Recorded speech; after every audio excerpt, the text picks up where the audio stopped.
Boa noite a todos os irmãos. Que bom que vocês estão aqui essa noite para juntos adorarmos ao Senhor. Meus irmãos, a gente aqui no Brasil, a gente não tem muita noção do que é liberdade de culto, sabia? Porque a nossa igreja está aberta, a gente vem aqui quartas, sábados e domingos, e às vezes não tem noção do que é alguém fechar a porta de uma igreja para a gente adorar a Deus. Existem países que não têm essa oportunidade, essa liberdade de culto. E que bom que vocês estão aqui para juntos adorarmos ao Senhor. Eu gostaria de convidá-los a abrir a Bíblia comigo no Evangelho de João, no capítulo 9. João, capítulo 9.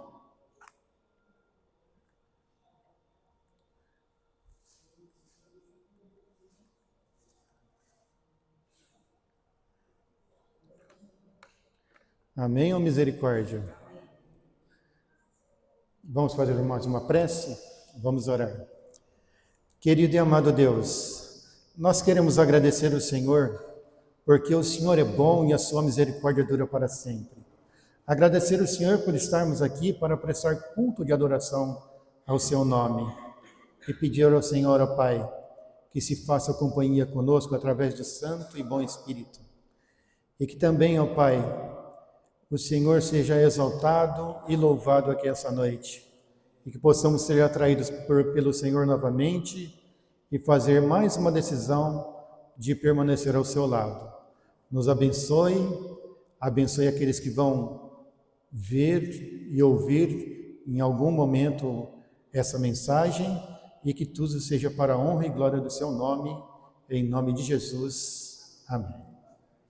Eu não sei, na sua Bíblia aí tem um subtítulo, não tem? A cura de um cego de nascença. Está assim na sua também? Olha só que interessante, irmãos. No Brasil, mais de 7 milhões de pessoas apresentam alguma deficiência visual. Bom, acho que todos aqui têm um óculos nas mãos, né? Então, bem-vindo ao clube. Você faz parte desse número, irmãos. O Ademir ainda não? Parabéns, bem-vindo ao clube. E olha só que interessante, hein? 7 milhões de pessoas. Tá bom, o Brasil é um país grande. Mas tem um número alarmante ali, ó. 580 mil são completamente cegas. E mais de 6,5 milhões apresentam baixa visão, seja por consequências congênitas ou adquiridas ao longo da vida. Número alto, não é verdade? Tem mais um outro detalhe aí. Imagine, irmãos. Você consegue imaginar seu dia a dia sem ver as pessoas que ama? Um outro detalhe. Sem decidir a combinação de roupa que usa? Tá bom de ver. Homem é mais relapso nessas coisas, né? Uma camisa preta, um shorts preto, tá tudo certo, não precisa combinar com nada. Mas as mulheres gostam de combinar roupas. E outra coisa, sem ver a beleza da natureza? Se você ficasse sem visão hoje, que outras perdas você teria? O que você acha que seria mais difícil de se adaptar? São perguntas, irmãos. E é justamente sobre isso que nós vamos conversar hoje.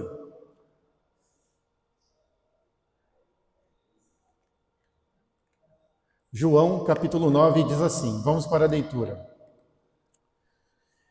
Caminhando Jesus, viu um homem cego de nascença e os seus discípulos perguntaram, Mestre, quem pecou, este ou seus pais para que nascesse cego? Respondeu-lhe Jesus, nem ele pecou, nem seus pais, mas foi para que se manifestassem nele as obras de Deus. É necessário que façamos as obras daquele que me enviou enquanto é dia. A noite vem quando ninguém pode trabalhar. Verso 5. Enquanto estou no mundo, sou a luz do mundo.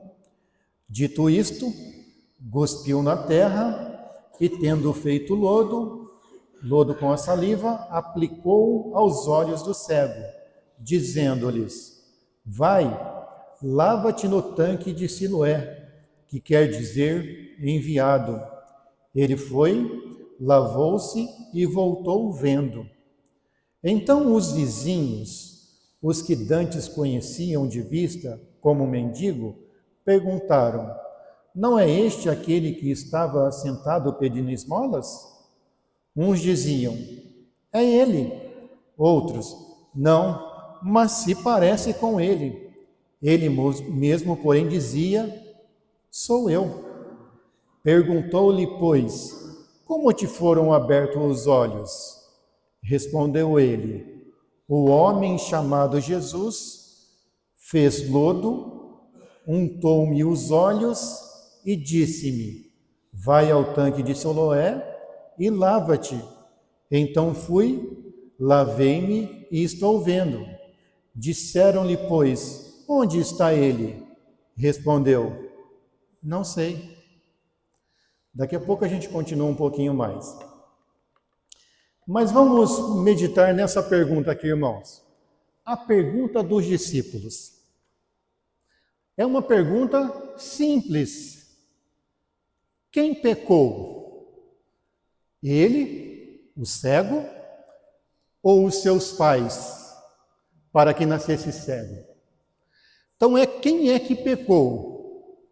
E a resposta, irmãos, para quem às vezes conversa com as pessoas e tem a dificuldade de explicar que o mal não vem de Deus, está aí a resposta.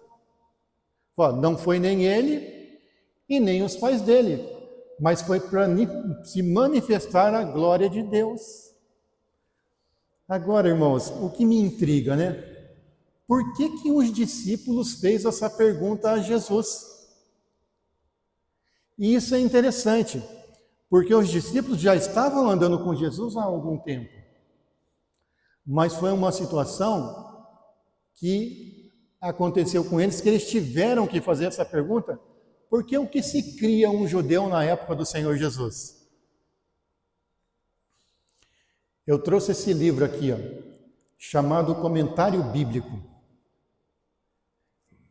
Ele está comentando João capítulo 9, esse versículo. Eu gostaria de ler uma partezinha para os irmãos aqui.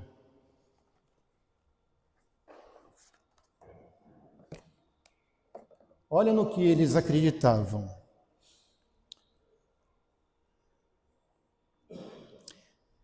Os judeus ensinavam que o sofrimento desta vida era um castigo divino pelo pecado. Eles ensinavam isso. De acordo com a Talmud, não há morte sem pecado e não há sofrimento sem iniquidade. O Sabate, 55A, Sonsino, página 255. Agora, olha só que interessante. Um doente não se recupera de sua doença antes que todos os seus pecados lhe sejam perdoados. Agora imagine um homem que nasceu cego. Quanto pecado para um judeu ele não tinha. Mas olha só que interessante. Os rabis ainda ensinavam que Deus se encarregava de que o pecado fosse punido de acordo com a regra, medida por medida. Olha só que interessante. Ele cita 2 exemplos. Sansão. O primeiro, lembra que na história Sansão ficou cego? Mas o que levou ele a ser preso pelo filisteu não foi a cobiça dos olhos? Ele olhou Dalila, uma mulher linda, falou: não, é essa que eu quero casar. Então, o castigo de Deus, segundo o rabino, era o seguinte: já que ele cobiçou com os olhos, o castigo que Deus dá a ele é a cegueira. Isso era ensinado na época do Senhor Jesus. Querem ver um outro exemplo interessante? Lembra de Absalão? Aquele rapaz, filho de Davi, que era um moço muito bonito, que tinha um cabelo enorme.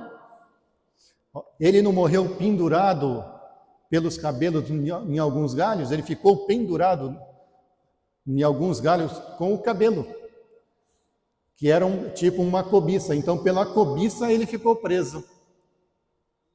E detalhe, ele colocaram 3 lanças no coração dele. 3 lanças. Sangraram o coração dele 3 vezes. Por quê? Porque ele roubou o coração também 3 vezes. E olha o que diz: roubou o coração do seu pai, roubou o coração do tribunal de justiça e o coração de Israel. Então 3 dardos traspassaram o coração dele. Então era isso que eles acreditavam. E era isso que Jesus tirou da mente dos discípulos e quer tirar da gente também. Por quê? Porque a gente sempre está associando que a pessoa nasceu daquele jeito por causa de pecado.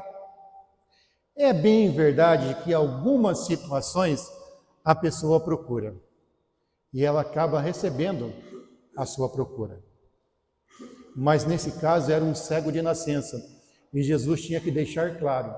E sem contar também, irmãos, que quando as pessoas acreditam que é Deus que faz essas coisas, a crença nele fica muito mais difícil.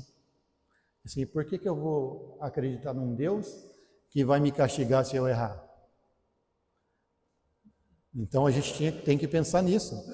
Então essa era muito forte nos dias do Senhor Jesus, até o ponto dos próprios discípulos perguntarem quem pecou, se ele ou os pais.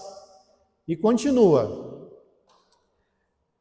Jesus mostra que o sofrimento pode revelar a glória de Deus. Nem todo sofrimento é punição. E continua. O milagre. Então Jesus explica, só que agora ele faz um milagre. Ele põe saliva na terra, faz um barro, passa nos olhos do cego e pede para ele lavar no tanque de Siloé. E ele foi. Ele obedeceu. Ele acreditou na palavra. E se os irmãos notarem no texto, olha só que interessante. Perguntaram-lhe, pois, como lhe foram abertos os olhos? Respondeu ele, o homem chamado Jesus. Ele não acreditou em Jesus, o Messias. Ele acreditou em um homem chamado Jesus, porque ele ainda não o conhecia. Mas pela palavra desse homem chamado Jesus, que é o Senhor Jesus, ele teve fé e foi lavar os olhos. Aí teve um milagre, irmãos. E é assim que milagres funcionam. Então, o milagre acontece a partir do momento que a gente crê. Então, Deus pode me curar da cegueira? Eu acredito. Deus me pode curar da cegueira espiritual? Eu acredito. Então, é acreditar na palavra, irmãos. É acreditar na palavra de Deus. Por isso que é importante a gente estudar os textos bíblicos. E eu falo para você, meus irmãos, leiam sempre os evangelhos. Os evangelhos são ricos em detalhes e nos ajudam no dia a dia com as pessoas. Eu sempre aconselho o pessoal a ler os evangelhos, porque é uma leitura mais prática, é uma leitura mais fácil, e é uma leitura que você tem um contato com o Senhor Jesus e começa a aprender a respeito dele. Mas olha só, a leitura ainda continua, irmãos. Versículo 13 agora. Levaram, pois, os fariseus o que dantes fora cego, e era sábado o dia em que Jesus fez o lodo e lhe abriu os olhos. Então, os fariseus, por sua vez, lhes perguntaram, como chegar a ver? Ao que lhe respondeu, aplicou lodo aos meus olhos, lavei-me e estou vendo. Por isso, alguns dos fariseus diziam, este homem não é de Deus, porque não guardava o sábado. Diziam outros: como pode um homem pecador fazer tamanhos sinais? E houve dissensões entre eles. Vocês repararam, irmãos, que sempre que Jesus está em algum lugar, aparecem os fariseus? É inacreditável. Jesus está com os seus discípulos, conversando com alguém, no caso agora é o cego, e me aparecem os fariseus na história. Então vale a pena a gente conhecer um pouquinho do fariseu. Os fariseus, irmãos, eram um dos principais grupos religiosos e sociais do judaísmo na época de Jesus de Nazaré. O principal. Eles surgiram alguns séculos antes de Cristo e eram conhecidos por sua dedicação ao estudo e à observância da lei de Moisés. Então, se você quisesse conhecer a respeito da lei de Moisés, que eram os 5 primeiros livros da Bíblia, é só perguntar para um fariseu. Porque eles sabem, eles conhecem e até de cor. E até o dia de hoje é assim, viu, irmãos? Eles conseguem decorar textos bíblicos, conseguem decorar porções da Bíblia, que você fala assim, nossa, como é que ele consegue? Mas é desde criança que eles fazem isso. Eles guardam tudo na mente. E diz mais, eles valorizavam a lei escrita e a tradição oral. Então, além dos textos bíblicos, acreditavam que existia um ensinamento transmitido oralmente que ajudavam a interpretar a lei. Influenciavam o povo comum, diferentemente dos sacerdotes ligados ao templo. Muitos fariseus eram leigos, mestres e estudiosos que atuavam na sinagoga. Eles criam na ressurreição dos mortos, na existência dos anjos e na recompensa ou punição após a morte. Procuravam aplicar as normas religiosas a todos os aspectos da vida diária. E agora a gente está vendo aqui que mais uma vez eles aparecem e agora começa a interrogar o rapaz. Então eles queriam saber, porque é um grande milagre. Até então, um cego de nascença nunca fora curado. O próprio cego de nascença falou isso, daqui a pouco a gente lê.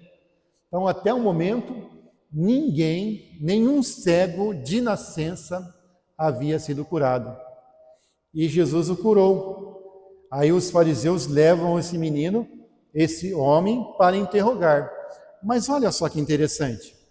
O dia que Jesus curou ele era o dia de sábado. Aí eles começaram a falar, não, esse homem que te curou, ele é um pecador, porque ele transgrediu o sábado. E por que eles falam que Jesus transgrediu o sábado? Porque ele misturou saliva com barro.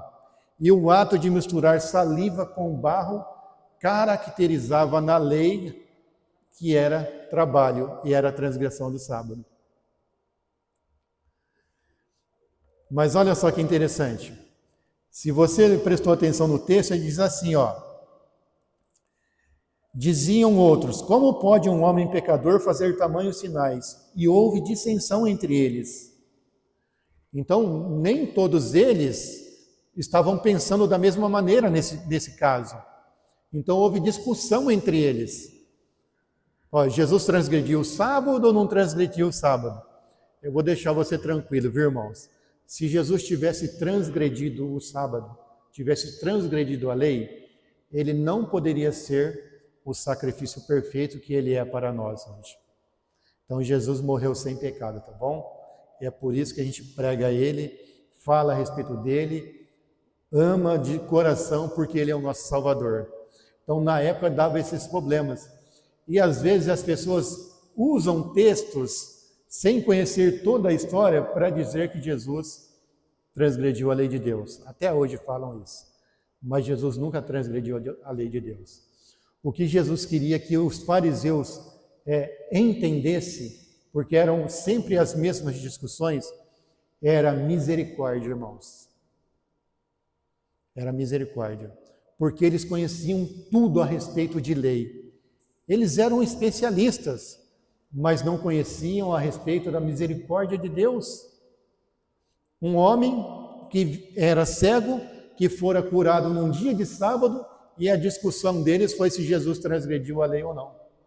Em vez de ficar feliz porque um filho de Israel voltou a ter visão. E a gente tem que tomar um cuidado também sobre isso, viu, irmãos? A gente como guardadores da lei de Deus, a gente tem que ter um olho sempre na misericórdia de Deus.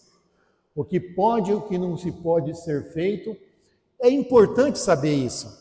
Mas, irmãos, entre você salvar uma pessoa, tendo que, quem sabe, comprar um remédio, alugar um oxigênio no hospital, ir lá, levá-lo para dar a ele vida no dia de sábado, faça isso. Leve. Compre o que for necessário para salvar uma vida. Deus vai levar em conta isso. É por isso que a gente tem que entender que Deus, Ele olha muito através da misericórdia dos seus filhos também. Não, hoje eu não vou salvar você porque hoje é sábado. Não é assim que funciona, irmãos. E a gente está acabando de ler uma história aqui. A gente está acabando de ler uma história. Mas olha só, vamos um pouquinho mais à frente. Jesus faz lama, envia Siloé, o homem obedece, a obediência procede à bênção. Por isso que eu digo, irmãos, quando a gente obedece a palavra de Deus, a gente pode ser recompensado, tá bom? Então ele obedeceu e Jesus o curou. Agora olha só que ponto interessante do texto bíblico, capítulo 9, versículo 22. Isto disseram seus pais porque estavam com medo dos judeus, pois eles já haviam assentado que se alguém confessasse ser Jesus o Cristo, fosse expulso da sinagoga. Por isso disseram os pais, ele idade tem, interrogai. Só para a gente não se perder, irmãos. Quando os fariseus interrogam ele fala para os fariseus, olha, o Senhor Jesus me curou. Aí os fariseus chamam os pais, porque eles achavam que aquele milagre era mentira. Eles não estavam acreditando na palavra do homem. Então ele falou assim, chama os pais, que a gente precisa perguntar para os pais se de fato ele nasceu cego. Aí os pais vieram e eles interrogam os pais. E os pais são categóricos. Olha, ele é meu filho e ele nasceu cego. Como ele está vendo agora, a gente não sabe. Mas a gente sabe que ele é nosso filho e que ele nasceu cego. Vocês repararam, irmãos, que no início da história que ele é curado, as pessoas falavam assim, nossa, parece aquele rapaz, parece aquele mendigo. Parece mesmo. Aí ele fala assim, mas sou eu mesmo. Parece que as pessoas veem os outros e acabam esquecendo porque aconteceu um milagre. Agora aqui é a mesma coisa, o milagre aconteceu, mas precisava ser de provas. Mesmo ele falando, ele me curou. Eles chamaram os pais e interrogaram os pais. Eles tinham medo de serem expulsos da sinagoga. Então não poderia falar nessa época que Jesus era o Messias. Então se você falasse assim, Jesus é o Messias, você era expulso da igreja, da sinagoga. Olha o medo, irmãos. Quando a fé custa caro, hein? Então os pais tiveram medo. Em compensação, o rapaz não. Em compensação, os pais ficam com medo, mas o garoto, o homem, dá um testemunho bem forte. E eu gostaria de ler com vocês. Versículo 24. Então chamaram pela segunda vez o homem que fora cego, e lhe disseram: dá glória a Deus. Nós sabemos que esse homem é pecador. Esse homem é pecador, é Jesus, tá? Agora o próximo, 25. Ele retrucou: se é pecador, não sei. Uma coisa sei, eu era cego e agora vejo. Então, olha só, irmãos, ele fora curado e já é a segunda vez que estão interrogando ele e dizendo para ele assim: olha, esse homem que te curou é pecador. Ele retruca, fala assim: tudo bem, se é pecador eu não sei, eu era cego, agora eu vejo. Se é pecador eu não sei, eu era cego e agora vejo. Então ele está mantendo o testemunho, ele está mantendo a sua fé no homem que o curou. Enquanto seus pais mantinham silêncio, porque o medo deles, irmãos, era de serem expulsos da sinagoga. E conforme nós vimos aí, você perdia o contato com a comunidade. Era, numa linguagem mais nossa hoje, era cancelado. E eles não queriam isso, os pais deles não queriam isso. Mas o menino, o homem, falou: não, se é pecador eu não sei, eu era cego, agora eu estou vendo. E olha só como que ele é ousado, vamos dizer assim, porque a fé é assim, irmãos. A fé nos faz ousado para responder algumas questões da vida. 27. Ele lhes respondeu, 26. Perguntaram-lhe, pois, que te fez ele? Como te abriu os olhos? Segunda vez, hein? E ele lhe respondeu: já vou-lhe disse, não atendeste? Por que quereis ouvir outra vez? Porventura quereis vós também tornar-vos seus discípulos? Nossa, que pergunta, irmãos. Mexeu no vespeiro. Ó, eu já disse para vocês. Agora você quer ser discípulo dele também? Olha os que ele respondem. Então o injuriaram-lhe e lhe disseram: discípulo dele és tu, mas nós somos discípulos de Moisés. Sabemos que Deus falou a Moisés, mas a este, quem sabemos de onde é? Respondeu-lhe o homem: nisto é de estranhar, que vós não saibais de onde ele é. Contudo, me abriu os olhos.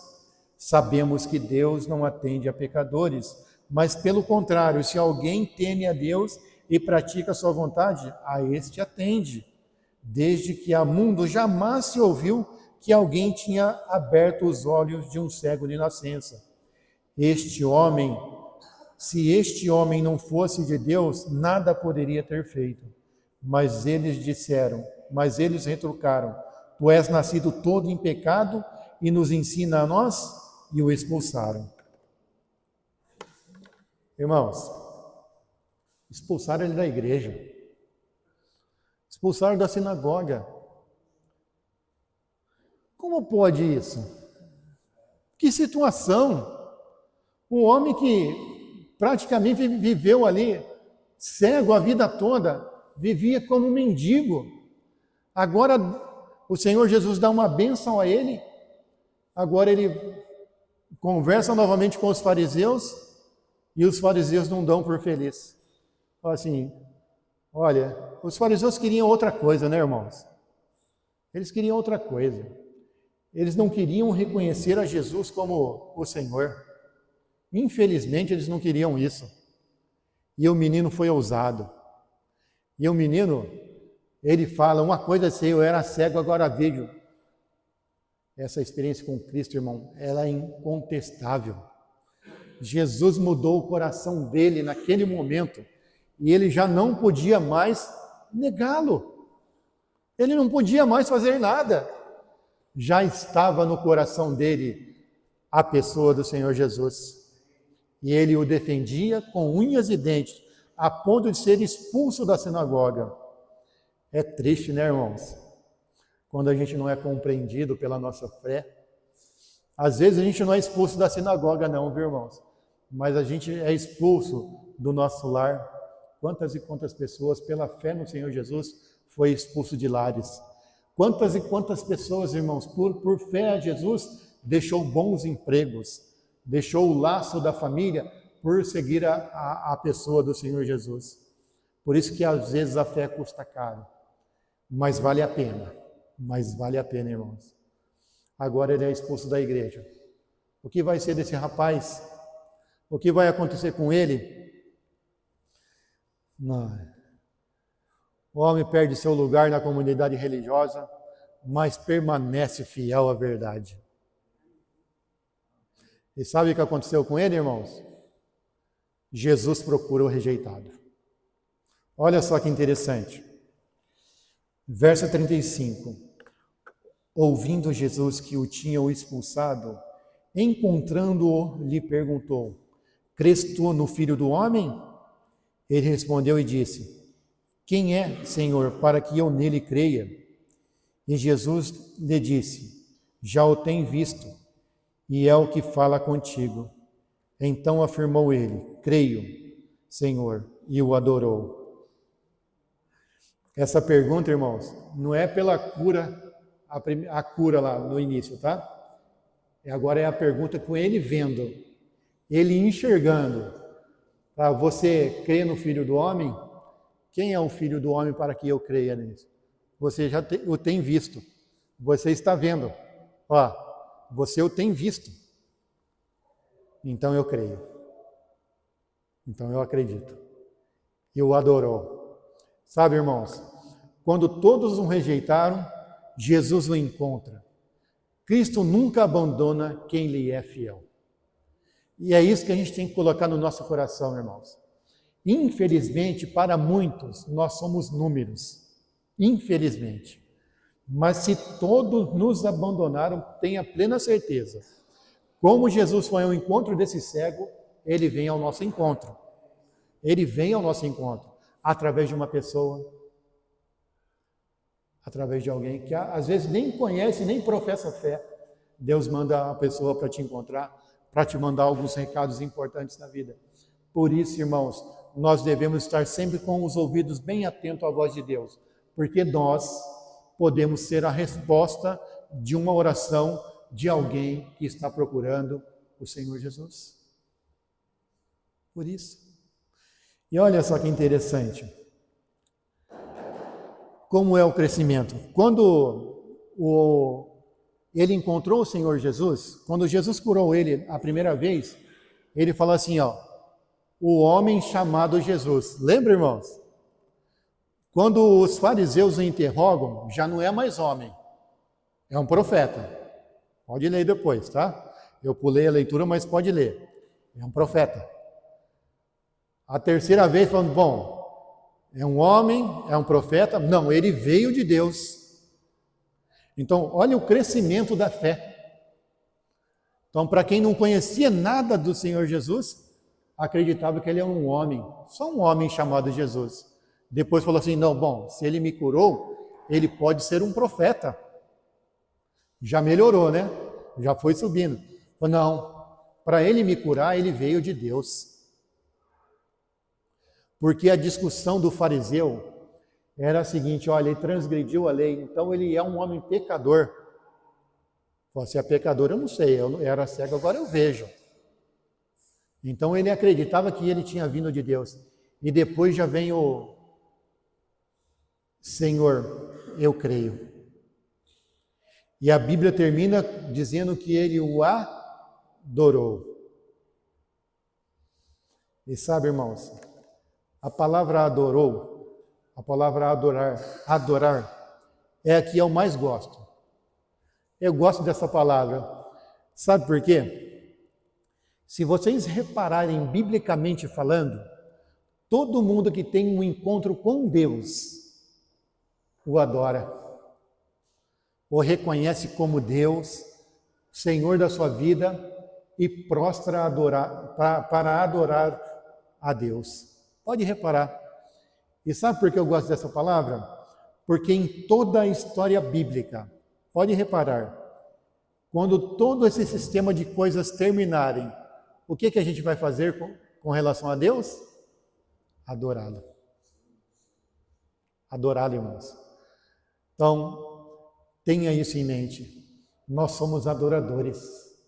Assim como esse cego, quando ele reconhece que Jesus veio de Deus, é o Senhor, ele o adora. E quando a gente presta culto a Ele, nós estamos o adorando, irmãos. Por isso que nós estamos aqui essa noite. Mas sabe, irmãos, nós falamos tantas coisas aqui, né? Olha só, uma fé ativa é desenvolvida por meio do estudo individual da palavra de Deus e da prática dos princípios ali encontrados nos relacionamentos interpessoais. Então, uma fé ativa é desenvolvida pelo estudo individual da palavra. E tem mais. É nossa responsabilidade não permitir que preconceitos, guarda bem, e críticas nos afastem de Deus. Irmãos, a gente não está aqui no mundo para criticar pessoas, tá? Mas a gente também tem que estar forte com relação a isso. Porque críticas, infelizmente, elas vêm. Mas, e mais, hein? É nossa responsabilidade não permitir que a cegueira espiritual de quem nos é próximo e amado ofusque nossa fé.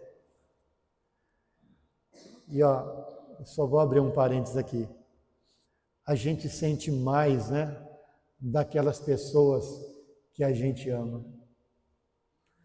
Quando é um estranho que critica a gente, é um estranho, não conheço.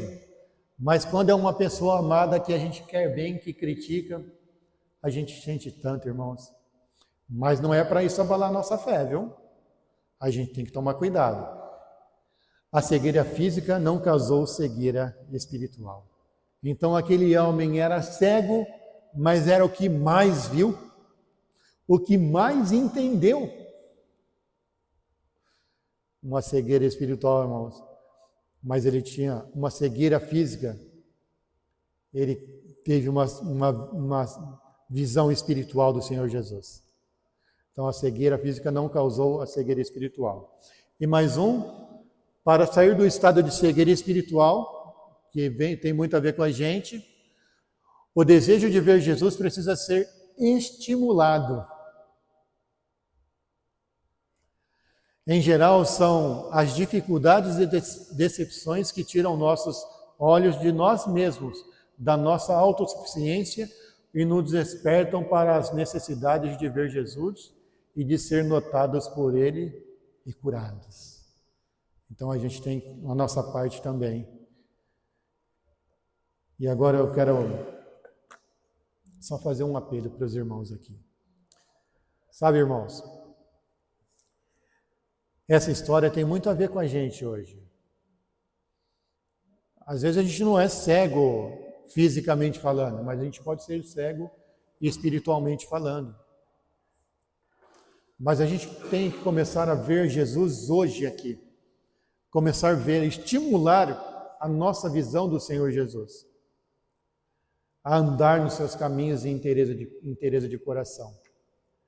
E sabe, irmãos, para a gente começar a ver Jesus, a gente precisa querer estar perto dele, muito perto dele. E quem essa noite gostaria de estar mais perto de Jesus aqui? Deus te abençoe.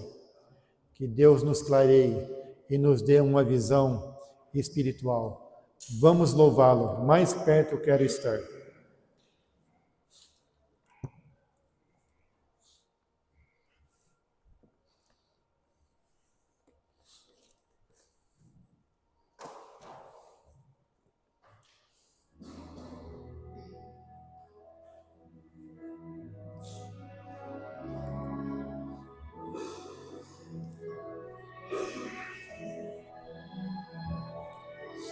Quero estar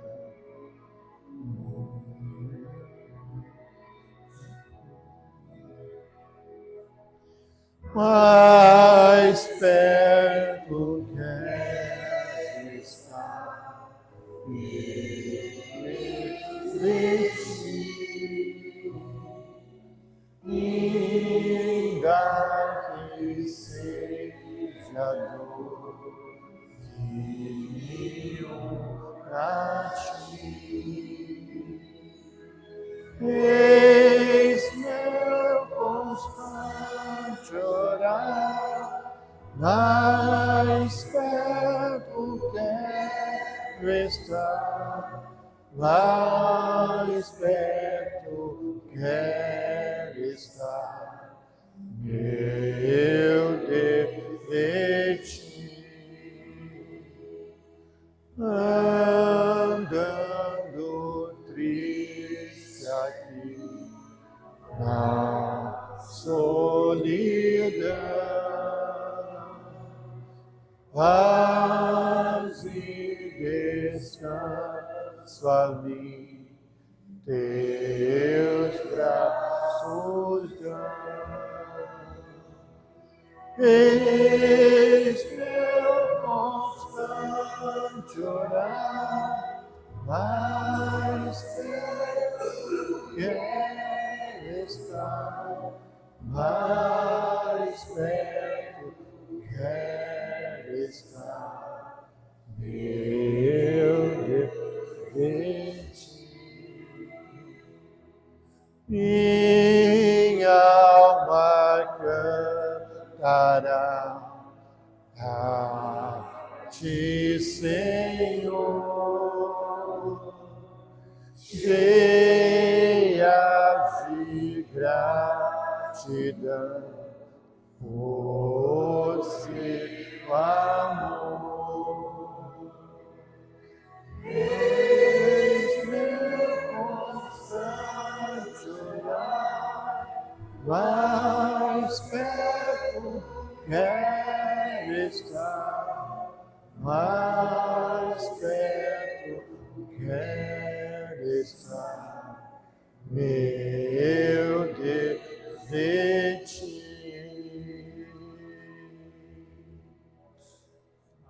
Amém. Vamos orar? Bondoso Deus e querido Pai, nós queremos agradecer ao Senhor os momentos aqui passados, estudando a sua palavra, ó Pai. Hoje nós estudamos o Evangelho de João, capítulo 9, da cura de um cego de nascença, ó Pai. Por um milagre, o Senhor operou na vida desse homem, e nós vimos aqui, ó Pai, que esse milagre fez com que ele confessasse que o Senhor é o Senhor, ó Pai. Ele reconheceu em Ti, ó Pai, um homem de Deus. Ele reconheceu em Ti, ó Deus, a pessoa do Senhor Jesus como o seu Salvador pessoal. Ele reconheceu, ó Pai, porque um dia ele fora cego e fora curado. Um dia nós também, ó Pai, fomos cegos. Um dia o Senhor nos abriu nossos olhos e aqui nós estamos, ó Pai. Mas pedimos ao Senhor, ó Pai, que nos dê a clareza espiritual, que abra os nossos olhos para as Tuas verdades, ó Pai, e que guardemos no nosso coração para viver a vida santa aqui, caminhando ao Seu lado, estando ao Seu lado, até a breve volta do Senhor Jesus. É no nome dEle que pedimos essas bênçãos e agradecemos. Amém. Amém, Pai.